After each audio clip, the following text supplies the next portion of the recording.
All right. We have here financial management and advanced financial management. There are two critical topics. If you don't understand very well, you will never pass in these two papers.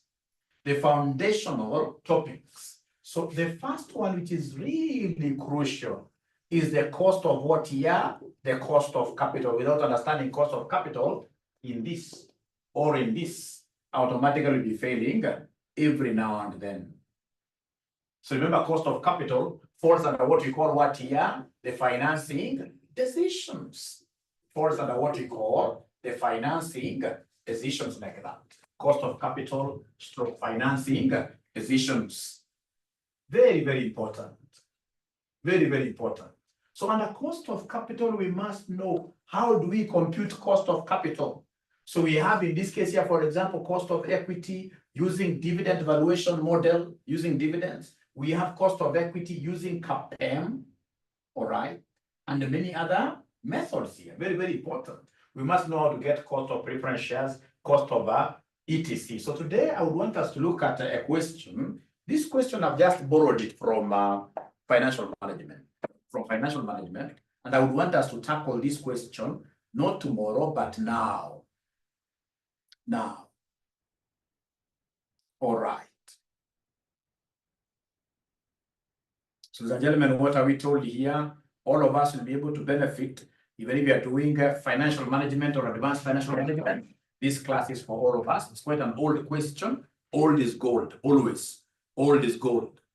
November 2017, question number 3B. This question will expose us a lot to capital structure decisions, to cost of capital questions.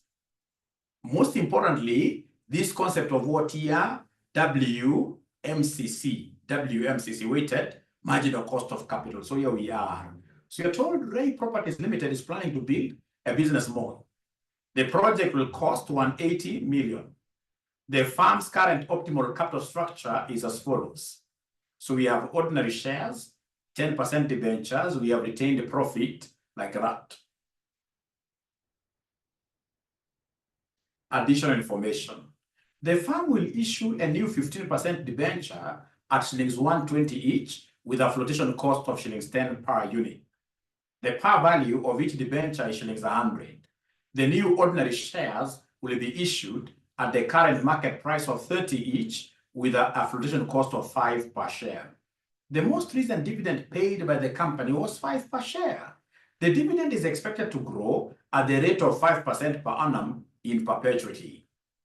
The firm expects to retain shillings 18 million to finance this investment. The corporation tax rate is 30%. So they want us to give them the amount to be raised from equity capital if the capital structure is to remain what here? Is to remain unchanged. Is to remain. You see, the capital structure is not going to change even in the future. So when it comes to borrowing this 180 million, when it comes to them borrowing this 180 million, they're going to use their capital structure the way it is. All right. So this is the firm's current optimal capital structure, and it's not going to change. So then the first thing that a good student should be able to do is to give us the optimal capital structure weights. Give us the optimal capital structure weights. Give us the optimal capital structure weights. Optimal capital structure weights. So give us the optimal capital structure weights. So we have here optimal capital structure. Optimal capital structure, what here? Weights, like that. So we have two of them. We have equity and then we have debt. We have equity and then we have debt. So equity is how much? Equity I can see because this is future borrowing. I'll be able to explain this better. Equity, we can see ordinary shares and we have retained profit. So please add both of them under equity. So we have 480,000 under equity. We have 480,000 plus 96. Because you see, ladies and gentlemen, if you're able to remember equity, the owner's funds.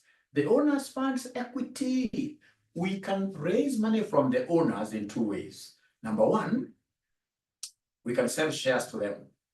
All right. If we sell shares to them, ordinary shares to them, then they give us equity. Remember, equity is money from the owners. Or in this case here, these guys here can say, I mean, you guys made profits of 10 million last year. We are going to leave that money with you. So whenever we talk of equity, we are looking at retained earnings and ordinary shares. And that is why I'm adding these two. So can somebody give me this total here? 480,000 plus 96,000. This will give me what figure? Abracadabra. 480,000 plus 96,000. This will give me what figure? Abracadabra. If you don't talk to me, then so we have here fit to 576,000. Thank you so much. 576,000. Thank you so much. And then we have our debt. Is there somebody who is able to see the debt amount? Oh, yeah. The debt amount, what do we have here? Debt amount. Debt amount, ladies and gentlemen, is 384,000. The debt amount is 384,000. Debt amount is 384,000.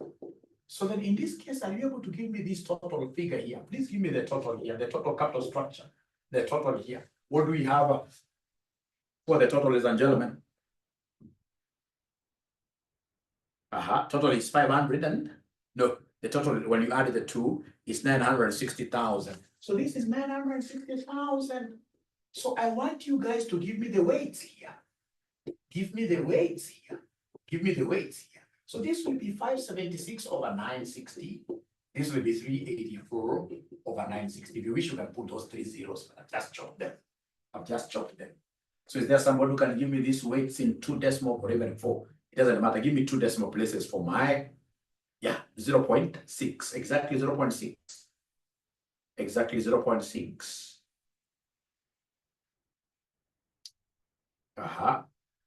So most of them are saying, Mwalimu, this should be 0.what here? 6 exactly. Thank you very much. So this is 0.6. Then therefore, this will be 0.what here? 0.4. 0.6. So what does this mean? It means that in future, even in future borrowings, 60% will be equity, 60% will be equity, and the 40% will be debt. Sijui kama tunaelewana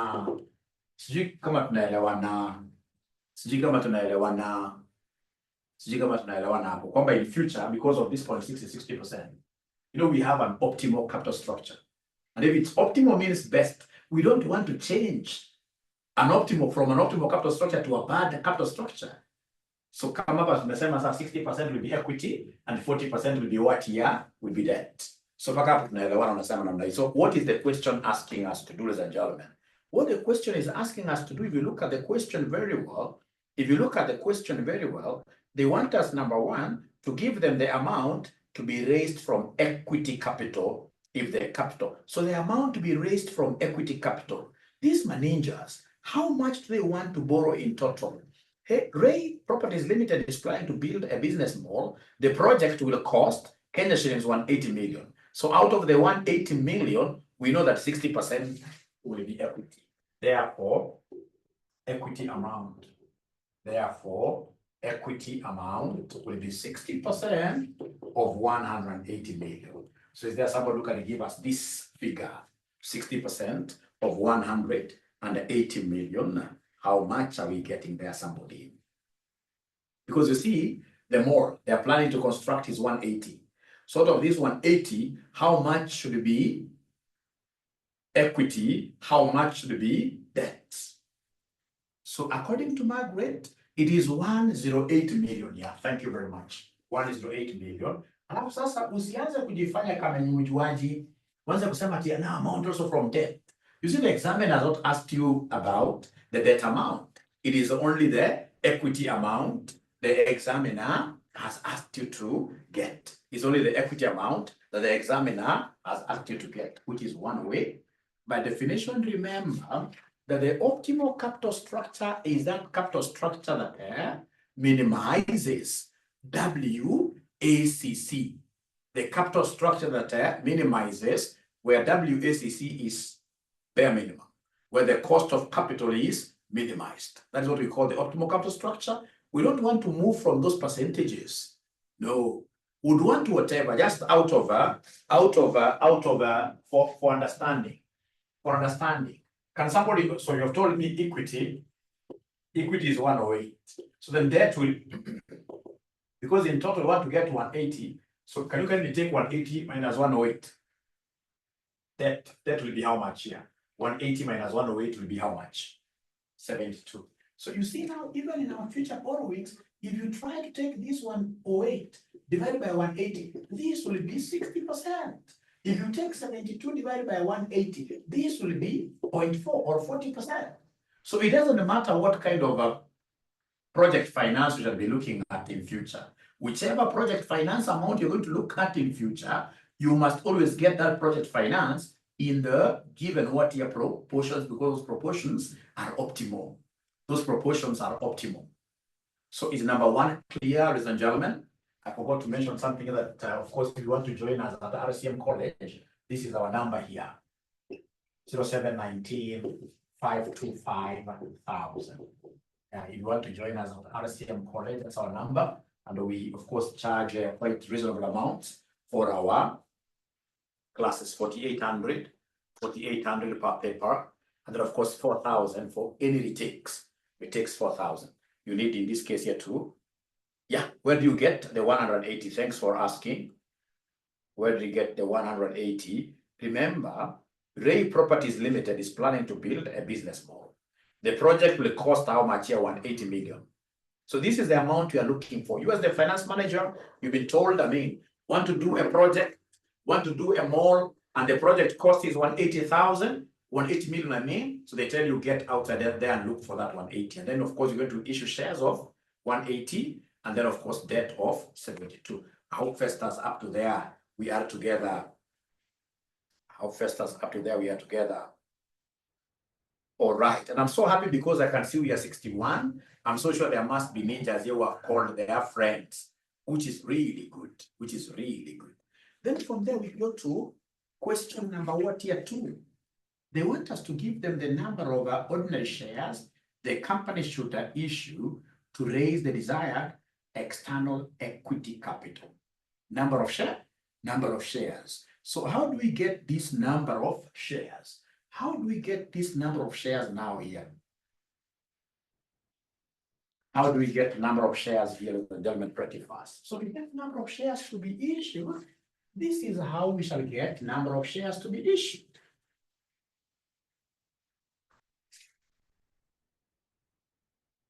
Number of shares to be issued will be equal to the equity amount divided by issue price. Equity amount divided by issue price. But again, remember, this is really a very, very good examiner, because he is telling you that out of this equity amount, by the way, you gave me an equity amount of how much here? You guys gave me an equity amount of 108, isn't it? You gave me equity amount of 108. Is that the case? Equity, 108.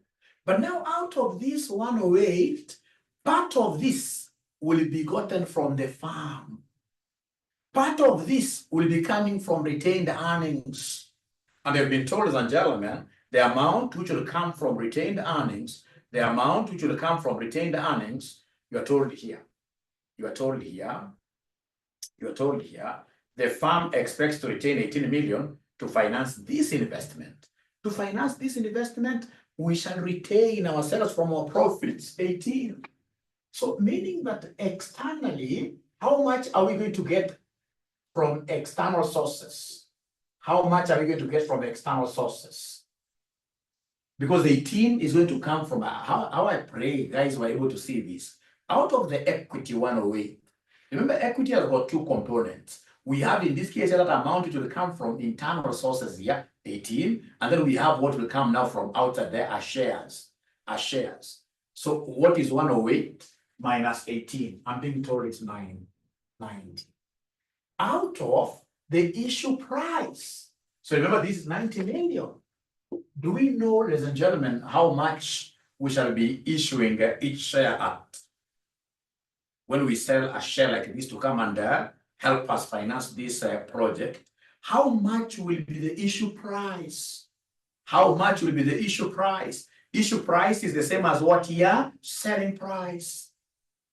Never work with par value. No, never work with par value here because you're looking at the money to be collected. You're right, Wycliffe here. So remember what they have told us, ladies and gentlemen, in this question. What they have told us in this question. What they have told us in this question is this. Look at note number 2. Of course, this will be new ordinary shares. New ordinary shares will be sold at the current market price of 30 each with a flotation cost of 5. So remember, it is not the total 30, it is not the whole 30 which will be hitting our accounts. Our issue price is always net of any flotation costs. It's always net of any discounts. Issue price should be net of any flotation costs, net of any discounts. So therefore, this will be 30 minus 5. Then how many shares are we going to issue? Remember, NOS stands for number of shares. Number of shares to be issued. Number of shares to be issued. How many shares are we going to issue, my friends? How many shares are we going to issue, my friends? For this particular project. For this particular project. Why many students fail in FM and AFM? It's because they don't take enough time to understand right now this cost of capital, the capital structure decisions. All right. So I'm being told here that we have here 3.6 million shares. So the moment you issue these 3.6 million shares plus the 18, which is retained earnings, then we'll be able to finance your equity amount very, very effectively. Very effectively. Is there anybody who has a question there for this ninja regarding what we are doing? Anybody who has a question there for this ninja regarding what we are doing this evening? We are doing a very, very important subject. Very important subject, and I'm so sure you guys will come, in this case here, thanking me. You will come thanking me, you will come thanking me.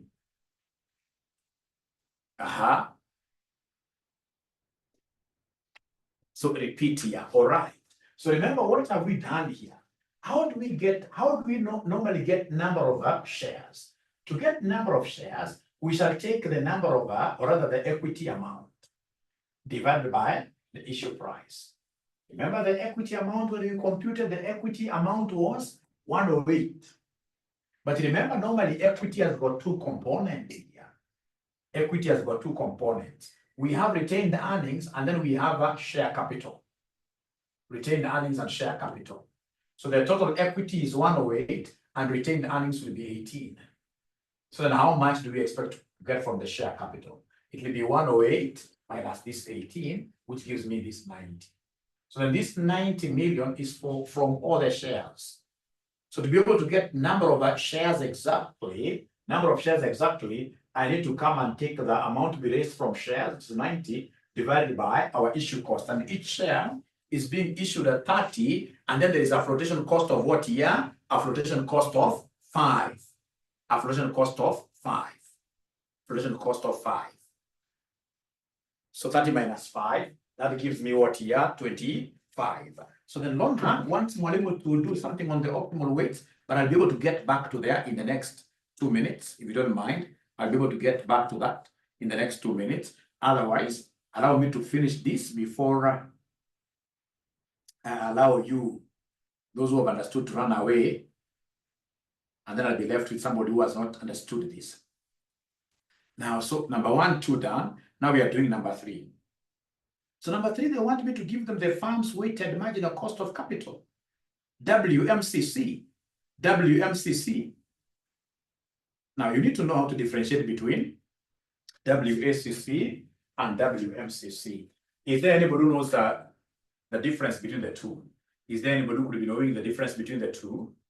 WACC and WMCC. Anybody who could be knowing the difference between the two? WACC and the WMCC. Ladies and gentlemen, remember the WACC.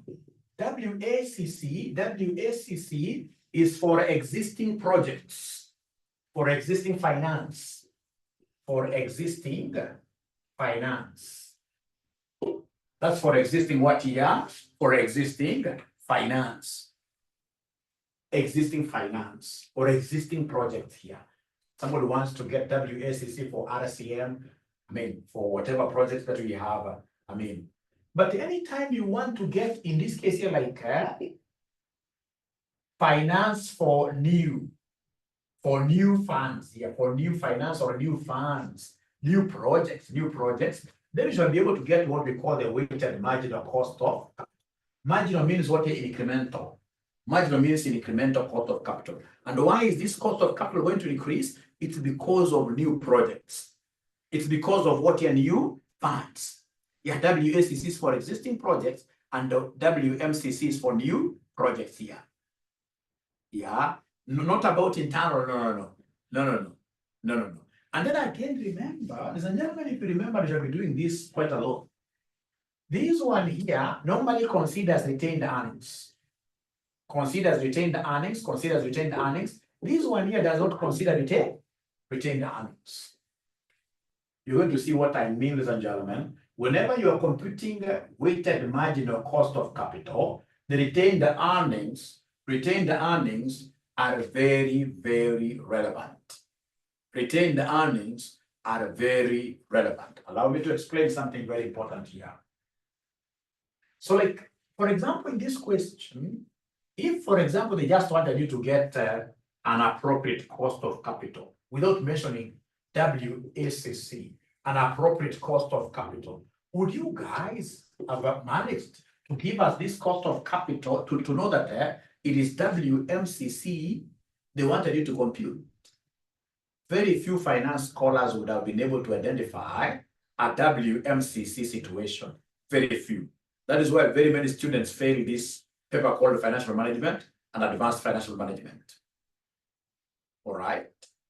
For me, I would have easily identified this a WMCC situation because I can see even the literature. It is in terms of what your future tense. Future tense, Mwalimu, what do you mean? Mwalimu, today you want to teach us about tenses. These tenses could even be better than you, Mwalimu. No. Look at this, ladies and gentlemen. I just want you to see this. Ray Properties Limited is planning to do what? To build. So it's a futuristic activity. It's a futuristic project that we don't have amongst our existing portfolios. The project will cost what here? 180 million. Will cost 180 million. So this is a new project. So it means that automatically if the examiner was to ask me to compute cost of capital, then the most appropriate cost of capital here would have been the incremental one, the WMCC. And then if it is WMCC, then what am I going to do, ladies and gentlemen, pretty fast here? What am I going to do here pretty fast here? So what I will do pretty fast, ladies and gentlemen, because it is WMCC, it is your normal. It is your normal. WMCC and WACC formulas are the same. Because we know, like in this particular case, to get our WMCC, I will take the weight of equity, cost of equity. We have weight of debt, cost of debt, 1 minus T. The same formula would have been applicable if we had that W what here? WACC. So the first thing that I need to do is to compute these items here. Come and give us the cost of equity. Give us the cost of equity like that. And because this is WMCC, then I must compute cost of equity retained earnings. And I must compute cost of equity ordinary shares. I must compute cost of equity because it's WMCC, retained earnings becomes relevant. So I must compute cost of equity retained earnings. How do I do this? It's very easy. Could we be having any ninja that knows how to compute cost of equity? Do we have any ninja that will be knowing how to compute cost of equity formula? Remember, the cost of equity is as a result of the dividends we are paying these guys. Yeah, result of dividend, not CAPM here, no, there's another formula here. There are two of them, Lucy, here, CAPM cannot apply here. Because you see, for you to use CAPM, thanks, Lucy, but you see, for you to use CAPM, you must hear language like risk-free rate of return. You must hear language like expected return of the market portfolio. You must hear some language like CAPM. All those things are not there. So in this case here, CAPM is not applicable here totally. So here, the only way out of me getting this cost of equity retained earnings, I'll use what we call Gachagua formula. Gachagua formula. So it is DO. And the Gachagua will be growing. You guys will be surprised. He was a district professor, remember. Yeah. 1 plus G. All over what here somebody, all over PO. He was also, no, he never became a provincial, so that he was to grow a little bit. He can even become a president. We shall overcome. No, I don't talk politics, I don't talk politics at all. I just wanted to give you a model that you guys will be able to remember for long. Cost of equity retained earnings, you take the O into 1 plus G, all over PO, plus what we call G like that. So then remember that this DO stands for the most recent dividends. DO, the current dividends. The current dividends. What we call the DPS. What we call the DPS like that. What we call the DPS. PO stands for, in this case here, the current what here? Price of a share. Price of a share, to be specific, it is market price of a share. Market price of a share. All right. G in this case here stands for what here? G stands for growth rate of dividends. Growth rate of dividends. Growth rate of dividends. So of course I chose a topic that we haven't yet taught, but very, very sensitive. Yeah. Because when I was advertising the class, for sure, if you saw my advertisement, this session was to be for students who have ever attempted the exam and failed. But now that all of us are here, with this speed that I'm going with, you guys, everybody will be able to understand. Yeah, and that's why I requested you to write at the back of your books, So then let's walk together in this journey. Is there somebody who is able to see the current dividends? Anybody who is able to see the current dividends, ladies and gentlemen? Thank you so much. Dividend discounting model. I love that, Caroline. That's very good. That's very good. That's very good. So, ladies and gentlemen, what do we have here?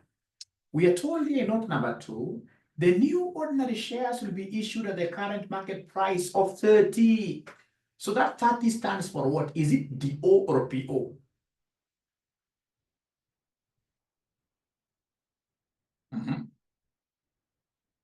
Is that PO or DO? It's a market price. So that is PO. That is 30 PO. And then you can see here, the most recent dividend paid back, most recent means today, most recent means now, O. The most recent dividend, which is our DO, will be 5. And this dividend will be growing at 5%.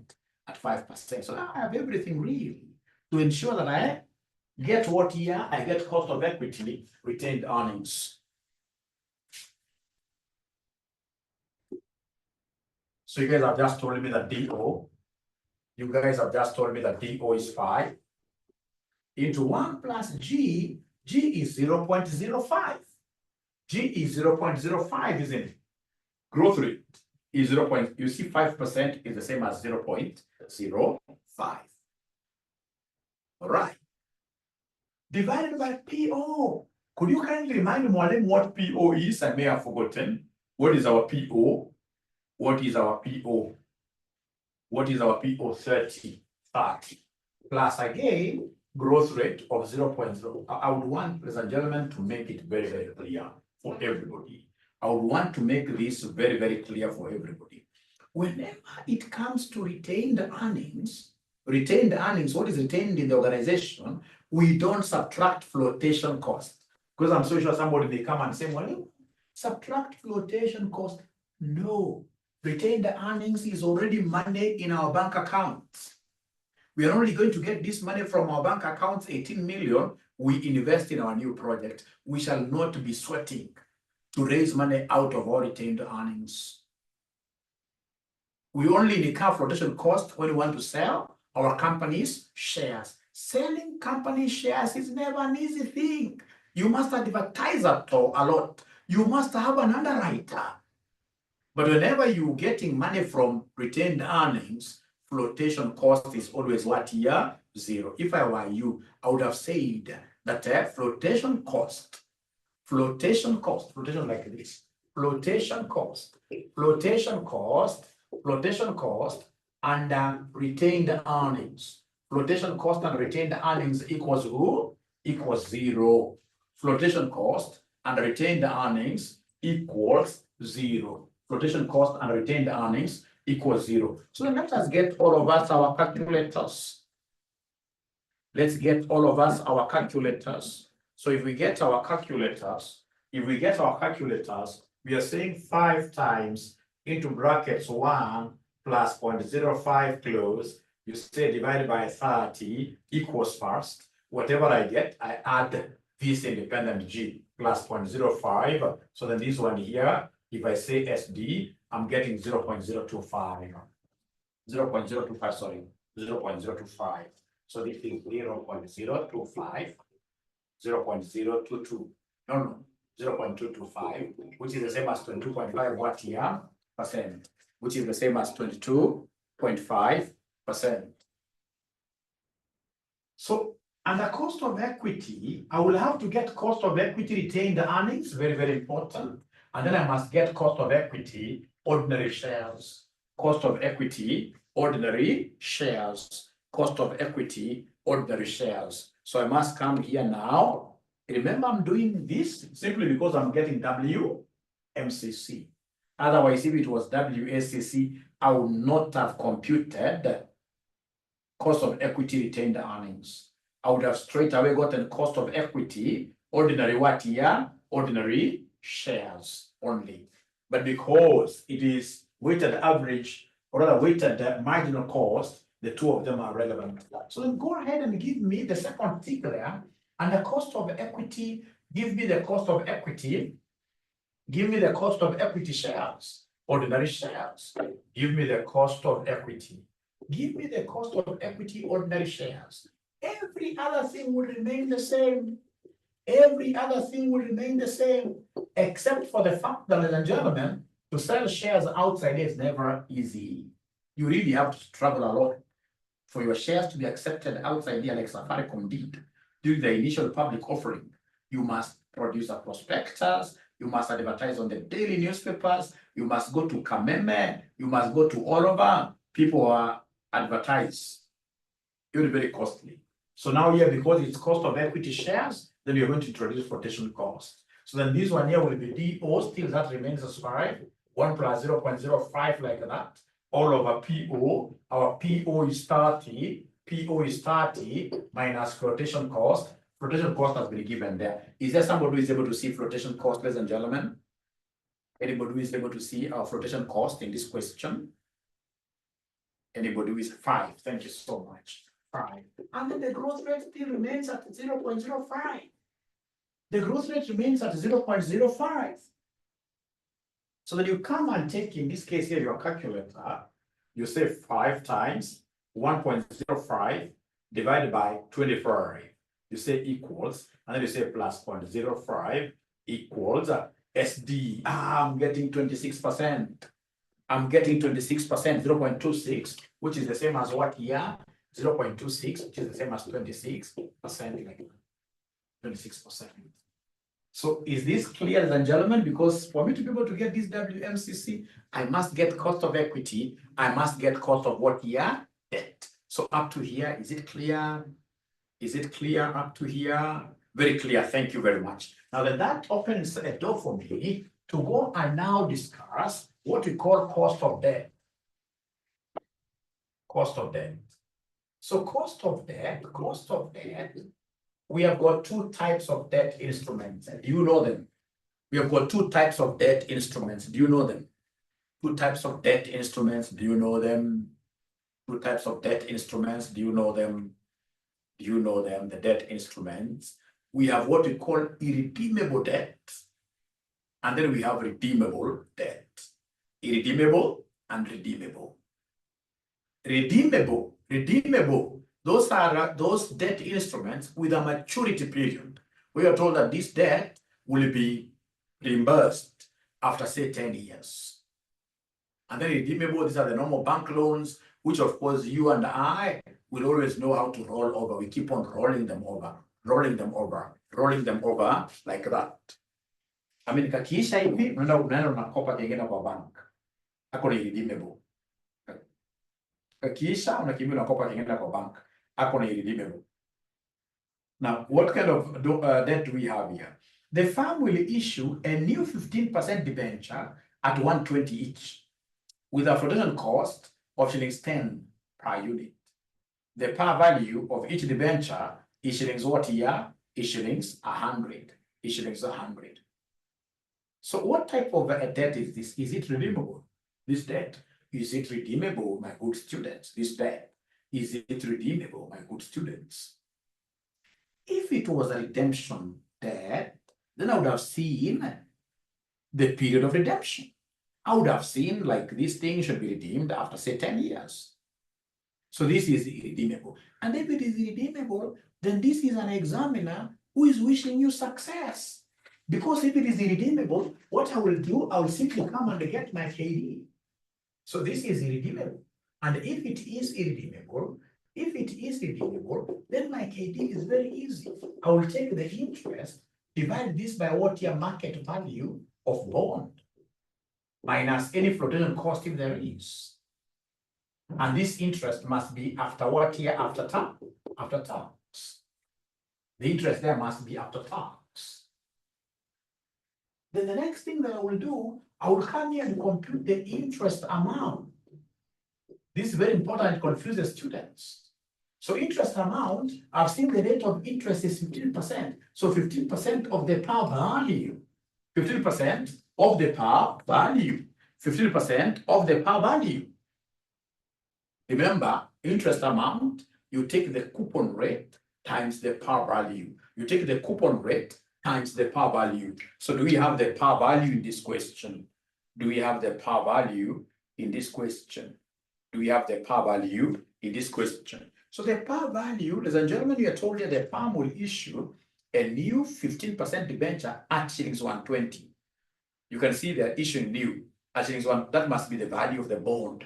The current market value of the bond is 120, with a flotation cost of 10 per unit, and the par value is 100. So it should be 15% of 100. 15% of 100. So this shall be 15% of 100. So 15% of 100. So 15% of 100. This gives me 15 bob. So it should be 15%, not of the market value, but of the par value. Then my KP, my good students here, will be the interest is 15 shillings into 0.7 all over 120. I'm so sure most of them have not yet seen where I've gotten 0.7 from. Why not 10%? Why not 10%? I like your questions. Why not 10%? If you have just not read. Why not? You can see, remember, thank you for that question. You see, this 10% is the old debt. 10% is the old debt. What are we looking at? We're looking at new finances. We're looking at new finances because we want to build a new project there.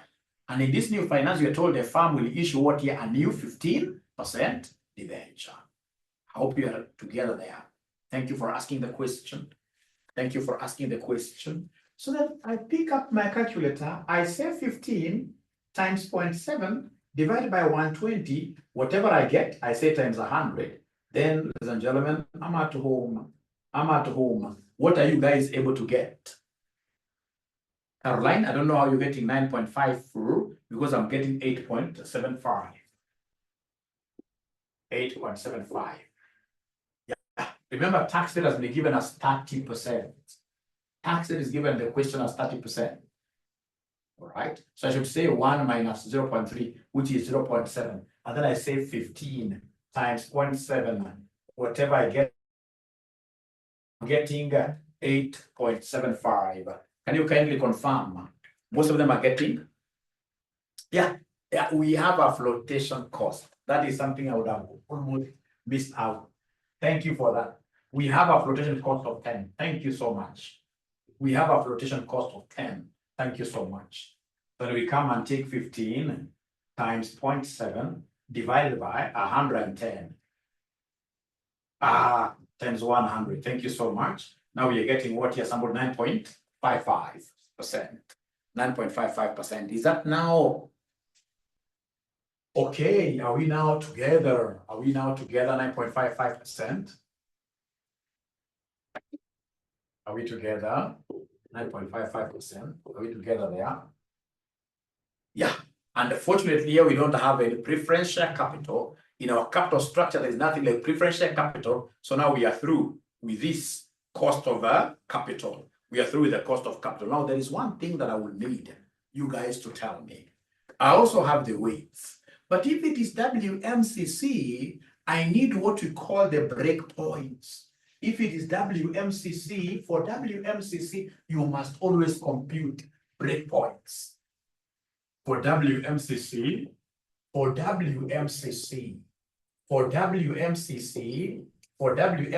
you must compute breakpoints. You must compute breakpoints. If you remember very well, a breakpoint is that exact point where the cost of capital changes. That exact point where the cost of capital changes is what we call breakpoint. That, for example, your cost has been 12. Once you hit this breakpoint, then of course we expect the 12 to go up, maybe to 14. So the breakpoint, of course, is there to get rid of what are these continuity. So at the breakpoint, for WMCC, you must compute breakpoints.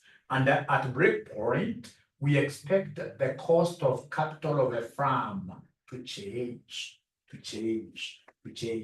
And how do we get these breakpoints? To get breakpoints, ladies and gentlemen, this is how we normally get our breakpoints. Very easy. To get breakpoints, we normally take the maximum amount. We normally take the maximum amount available over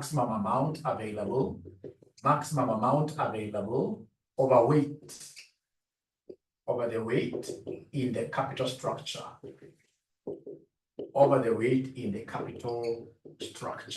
This is a very important formula that I want you to write. And once you write it down, could you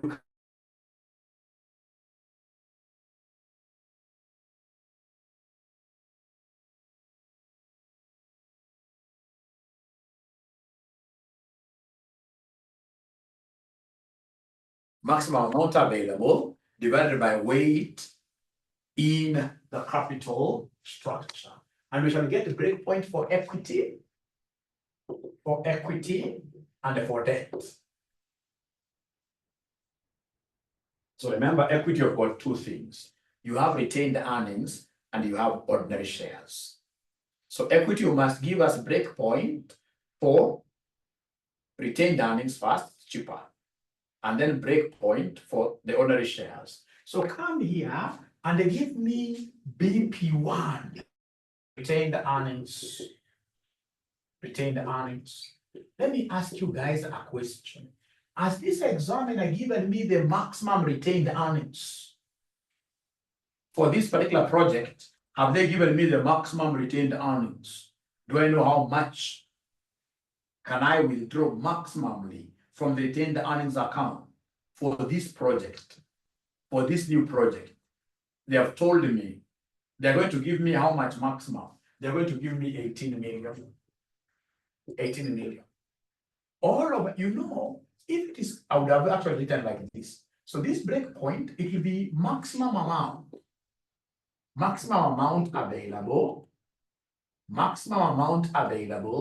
divide this by weight of equity, because you see retained earnings is an equity component. And you're saying that for retained earnings, we have 18 million. So this 18 million, we divide this by the weight of equity in the capital structure. Is there someone who can remind us what the weight of equity in the capital structure, the optimal capital structure, the weight was it 0.4 or 0.6? Can someone remind me this? And this is going to be very clear, by the way.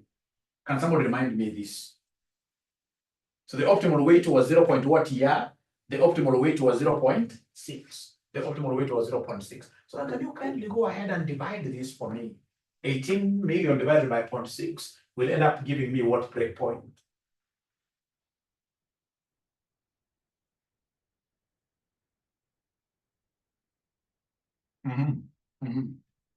We are almost finishing. Just 5 minutes, we finish.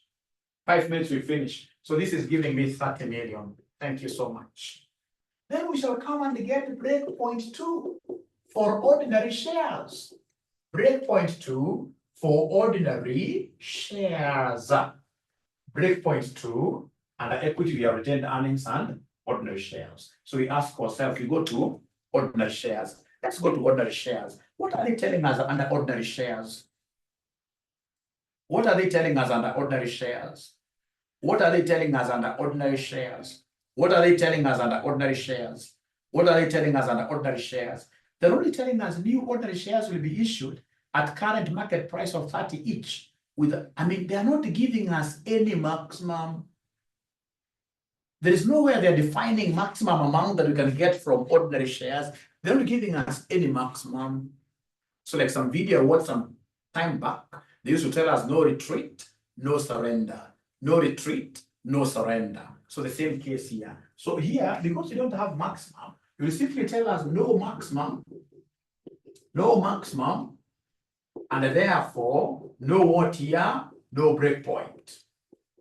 No maximum, and therefore no breakpoint. Please write up to here. I know these are a little bit heavy, but you will like these ones I do the second example. Nevertheless, feel free to ask questions, but I'm 100% sure. But that by the time I'm doing the second example, all of us will be very comfortable with this. All of us will be very comfortable with this. All of us will be very comfortable with this.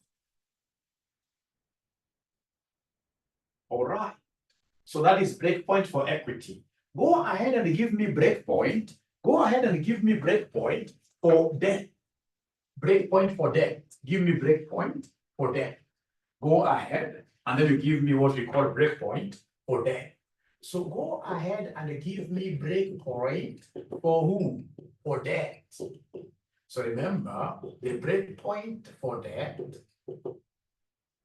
here, this will be maximum debt amount, which is specified, which must be specified in the question. Maximum debt amount, which must be specified in the question, divided by weight of who? Divided by weight of debt.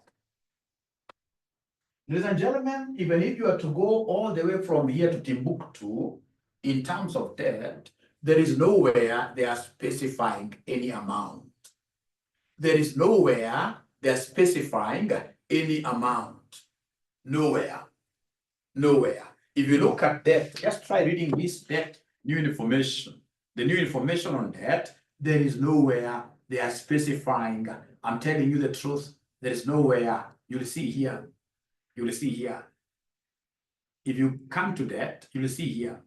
The firm will issue new 15% debentures at 120 with a flotation cost of 10 fine. The par value, there is nowhere they are talking about like 100 million is the maximum you can get from debt. There's no restrictions here. Remember, breakpoints normally happen whenever there are restrictions. So here there are no restrictions at all. No restrictions at all. So in this case here, then what do we do? No maximum. As somebody is telling us there, Gloria. So also for breakpoint for debt here, no maximum. No maximum, and therefore no breakpoint. No maximum, and therefore there's no breakpoint. So you can go ahead and now give us summary. A summary is very, very important. Now we have finished the question. Just go ahead and give us the summary. Go ahead and give us the summary. We have now finished this question. Give us the summary. So the summary, I would want us to look at equity. Equity.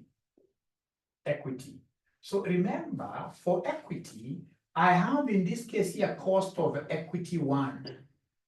Is there somebody who can remind Mwalimu what cost of equity 1 was? Was it 22.5, the one of retained earnings? Was it 22.5%, the one of retained earnings? And then the cost of equity 2, cost of equity 2 was 26%. Is there somebody who is able to remember this? Is there somebody who is able to remember this? Yes. And then don't forget that we had a break point, just one break point of 30 million. One break point of 30 million. That is equity components. That is equity components. Very, very important. I have the two costs of equity, and then I have one break point like that. Very important. This is very important to me. This summary is very important to me. Ladies and gentlemen, I would want you to right away go ahead and give us the summary of that. That, if I remember very well, KD was only 1. The cost of debt was only 1. Was it 9.26? KD was only 1 without a break point. KD was only 1 without a break point. 9.55, yes. This was only 1. 9.55 like that. So go ahead and give us the WMCC schedule. Go ahead and give us the WMCC schedule. WMCC schedule. I'm so sure when I teach this for the very first time, there are ninjas who will just feel like energy has ran away out of their bodies. Even their breath has ran away out of their lives.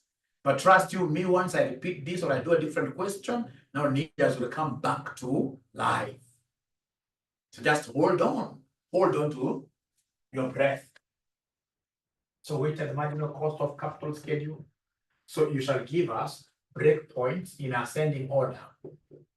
Breakpoints in ascending order. Fortunately, we only have one, which is 30 million. Only one, 30 million. We only have one, which is 30 million. So from there, come and give us, in this case here, the finance range. Give us what we call the finance range. So the finance range, you have to be very careful. You talk of 0 up to the figure we have here, 30. 0 up to 30. And then you say over 30. Over 30 up to. Remember, your finance range must go to infinity. So many guys forget this second class. The first one is 0 up to 30. The second one now is above 30 up to infinity, like that. You allow me to move quite fast in this, and then I'll be able to come and take care of the ninjas who will not be able to see what I'm doing. So then I'll come and write here cost of equity. I post cost of equity. I want to post cost of equity here. Remember, the first cost of equity, which is 22.5%, runs up to the first breakpoint. This 22.5 will be applicable up to 30 million. So it means up to 30 million, it will be 22.5. Beyond that, we take a new cost of equity. And the new cost of equity will be what here? 26. Above this 30, we take 26 like that %. I know that's Greek, but I'm not afraid because I know everybody will understand. How about KD? KD ni telezi. KD haina break. KD does not have any break point. KD is 9.55. 9.55%. KD does not have any break like that. So is there somebody who is able to remember what the weight of equity was? It was 0.6. And the weight of debt in this case here was 0.4. So now you can comfortably give me the WMCC. You can comfortably give me the WMCC for each financing range. WMCC for each financing range. So this one here, ladies and gentlemen, we know the formula of WMCC. Yeah, I'll be able to address those questions if you don't mind. So our WMCC, ladies and gentlemen, will be weight of equity, cost of equity, plus weight of debt, cost of debt. Of course, we have already adjusted this for tax. So abracadabra kama ya kwanza woye, unachukua weight which is 0.6 times 22.5% plus 0.4 times, in this case here, 9.55%. Already remember this figure is tax adjusted. That KD is already tax adjusted. So can somebody give me that answer before I start repeating? Can somebody give me this answer before I start repeating? How do you get the 9.55? I'll come back to that. So before I start repeating, can somebody give me this answer here? Somebody give me this answer here before I start repeating here. So this gives me 17.32%, 17.32%. And then we have the last one here. This will be, you know, it's this 26 times 0.6. So 0.6 times 26%. Plus, in this case here, 0.4 times 9.55%. Is there somebody who is able to give me this figure? 0.6 times 26% plus 0.4 times 9.55%. So this one is going to give us the final figure there. Somebody should be able to give us an answer. The final figure there will give us 19.42%. So this gives us 19.42%. And now that marks the end of that question. So this question has got various concepts of a cost of capital, which really are very important. So tomorrow, I'll be able to do the same question, a similar question, all right, just one. And then in that topic, we'll never ever now touch that topic again.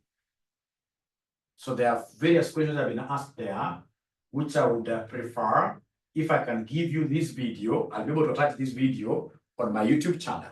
On my YouTube channel, yeah, because it's a marketing video, and by the way, I would want to welcome all of you to RCM College.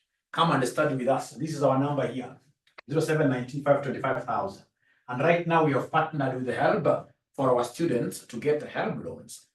Like the ones who applied, you know, at first we were not believing with we were not believing that information.